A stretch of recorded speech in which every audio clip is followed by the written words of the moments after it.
Hey, hello and welcome to this video. Today I'm going to talk about IP prefixes and so-called autonomous systems. I'm Wolfgang Tremmel from the DE-CIX Academy. If you're interested in more videos, have a look at our YouTube channel or go to our website decix.net/academy for videos and other interesting content. But now let's get started. So, IP prefixes. What is this about? You all know IP addresses, like this one. That's an IP version 4 address. The old legacy IP still in use today, 10.3.8.17. But what can I do now to change that into an IP prefix? This is an IPv4 prefix, and you see the difference. I have added a /22 and the last digit I changed to 0. So what are IP prefixes? Well, IP addresses, IPv4 and IPv6, they have a network part and a host part. And the prefix, that's just the network part and the length in bit of the network part. So 10.3.8.0/22 means I have 22 bits in the network part and the host part is all 0. So that makes it now into an IP prefix. And note that the boundary between host part and network part can be anywhere. The characteristics, again, of an IPv4 prefix. The prefix length is written with a slash and the number of bits in the network part. The host part is all 0, and of course the total prefix is 32 bits long, as IPv4 addresses are also 32 bits long.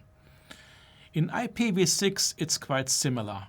The addresses are much larger, they are now 128 bits long, but the notation of an IPv6 prefix is quite the same. You write down the network part, followed by the slash and the number of bits in the network part. Usually you will not have anything smaller than /64. A /64 IPv6 network is the standard prefix length for an Ethernet. You have in routing, of course, you have larger networks like a /48 or /32 or even larger. The notation is hexadecimal with colons, and the host part is also all 0 if it is a prefix. Now, if you compare these two, well, we have the differences and the similarities. In IPv4, like I said, 32 bits long. In IPv6, 128 bits long. For both, you can note that the boundary between network parts and host parts can be anywhere. Also, in IPv6, there are like common usage prefixes, like a /64 for Ethernets. And again, the host part in a prefix is all 0. Now, let's have a look at a few examples, and you can try to decide if it is an IP prefix or not. Let's start with the first one. Well, it's quite obvious this is an IP prefix. The network length is written as a /24, and the last digit is 0, so of course the host part is all 0. Yes, we have a prefix. Next one, that's IPv6. Again, the network length is /48, and as you know, the double colon means fill up the rest with zeros, so the host part is all 0. We do have a prefix here. This one, that's a bit tricky. You have to do some calculations. A /27, that means you have 5 bits in the host part. And if you have a look, the last digit is .8, and 8 in binary is 1000. So the host part is not 0. this is not a prefix. That's a mistake. Or something else, or an IP address. At least it's not a prefix. And the last one, that looks a bit strange. It says /32. And this is actually an IP address written in prefix notation. So a /32 means 32 bits in the network part. And it is a valid prefix. Also, at the same time, it's an IP address. You can also make the network part fill up the whole address. Then you have in IPv4 a /32. It is a valid prefix.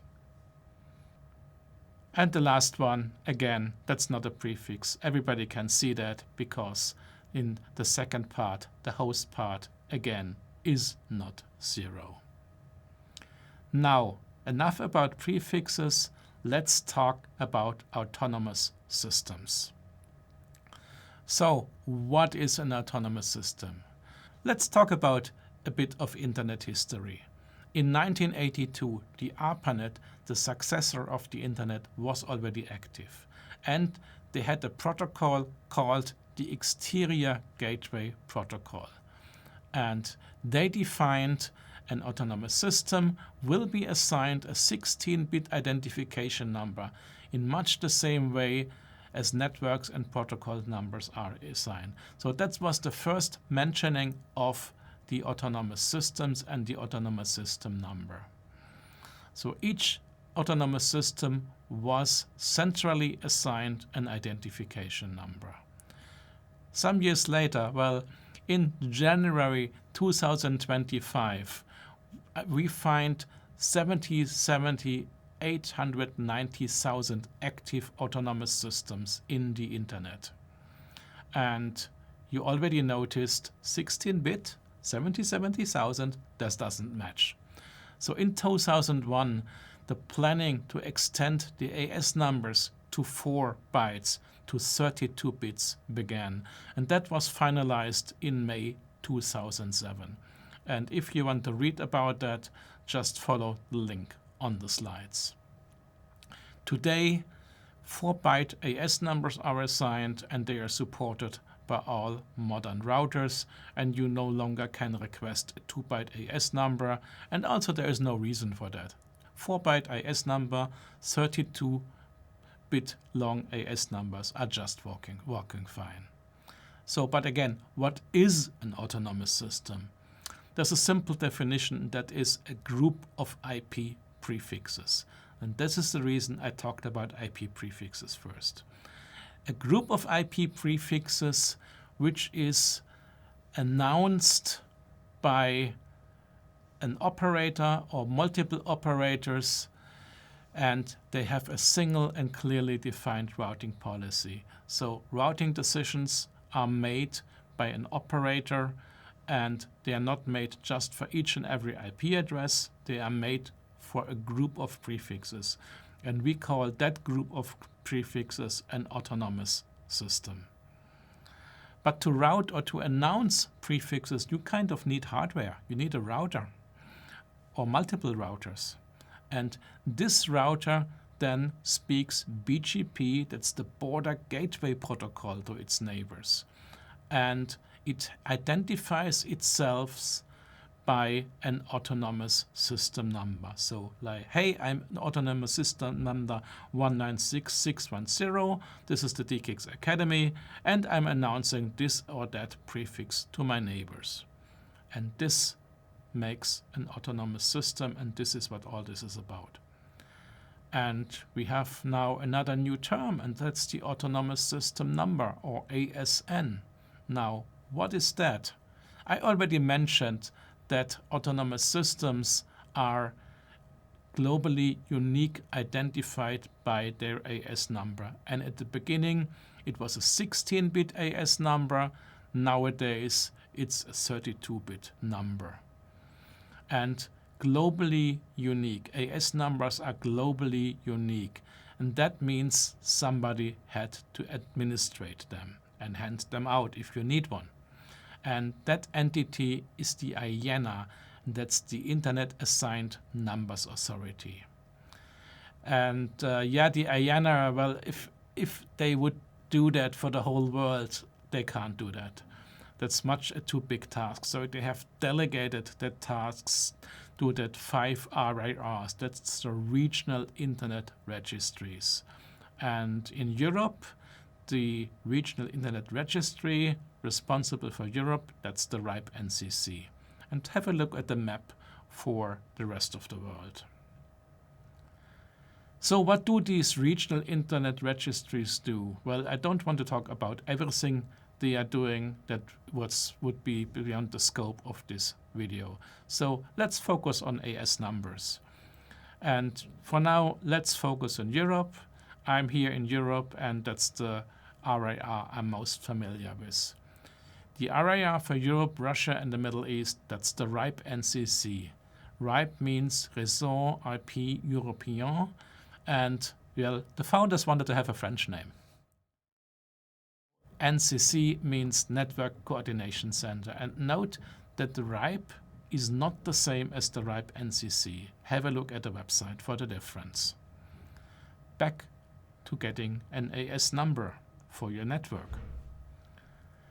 If you want to have an AS number, the most easiest way is you just become a customer of the RIPE NCC.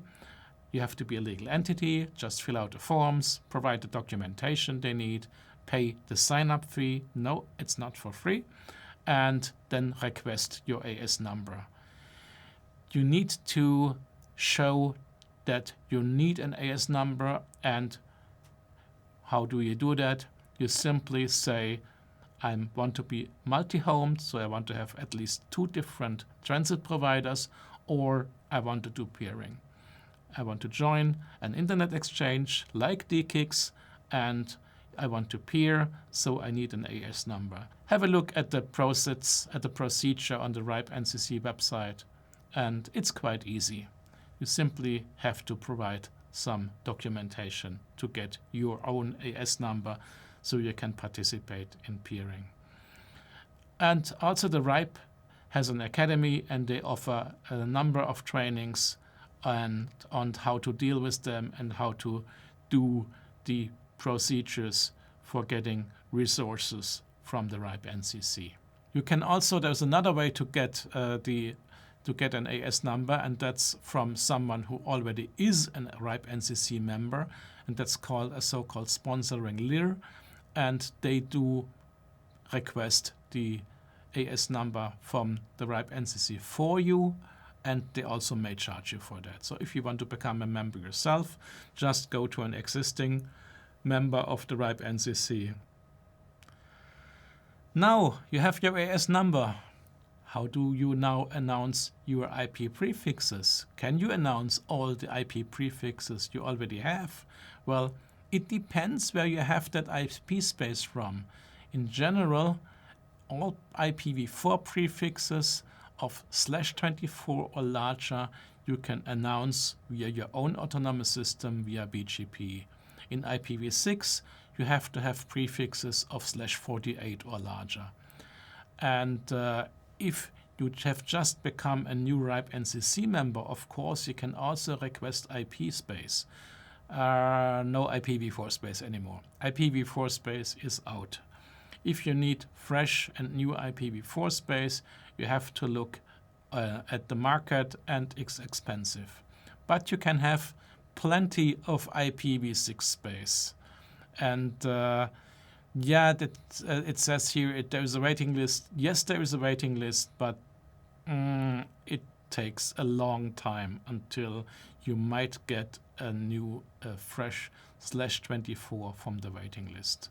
So better focus on IPv6 or try an IP broker to get IPv4 space if you need. There is plenty of IPv6 available. Back to the question, can you route your existing IP space?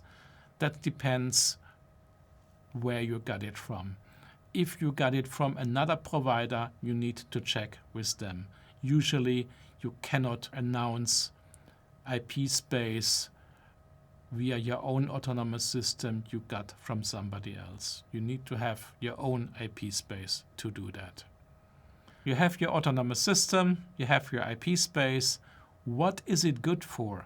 Well, if you have an autonomous system, you can have multiple upstreams, multiple transit ISPs, and you can have peering.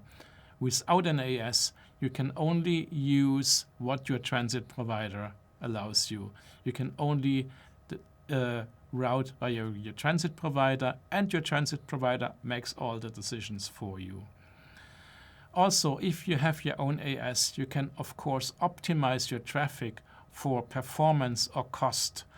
And you can select multiple transit providers. And if you want to change them, it's quite easy. Simply connect to a new one and terminate an old one. If you do not have your own AS and have your IP space from your transit provider, each time you change your transit provider, you have to renumber. And that's really a pain. Actually, there is only advantages if you have your own autonomous systems and do your own routing.